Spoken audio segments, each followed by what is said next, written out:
ভাইয়া রিভিউ দেন, কেমন লাগতেছে বলেন। আসসালামু আলাইকুম। আমার নাম শেখ জায়েদ, আমি নিউজ 24 টেলিভিশনে কাজ করি, চট্টগ্রাম ব্যুরো ইনচার্জ।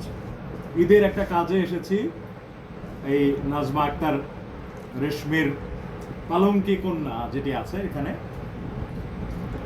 অনেক আইটেম আছে এখানে, কিন্তু সে নিজে আমাদেরকে চিপস, মাছের চিপস সে ভেজে খাওয়ালো, অসাধারণ টেস্ট লেগেছে।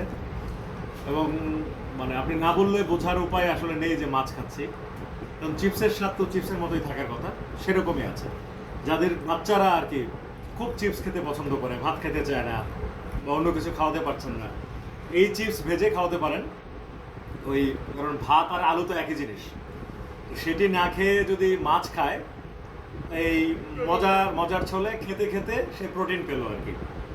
এটি একটি, এবং এটা খুব ভালো উদ্যোগ, সে বাংলাদেশে প্রথম শুরু করেছে।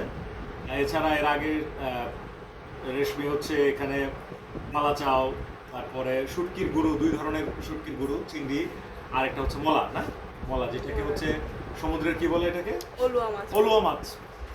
তো অলুয়া মাছ আবার সমুদ্রে ব্যাপক পাওয়া যায়, এটা মোটামুটি দামও কম। তো এটারও সে একটা গুঁড়ো করেছে।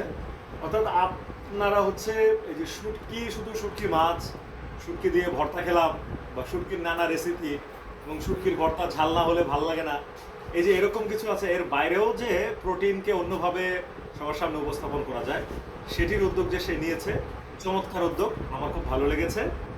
এবং আমিও হচ্ছে আপনাদের যে পেজ থেকে সে লাইভে এসেছে, যারা দেখছেন, মানে এরকম মজার কিছু পেতে হলে এখানে ফলো করবেন আর এখানে অর্ডার করবেন। শুভকামনা সবার জন্য, রেশমের জন্য শুভকামনা।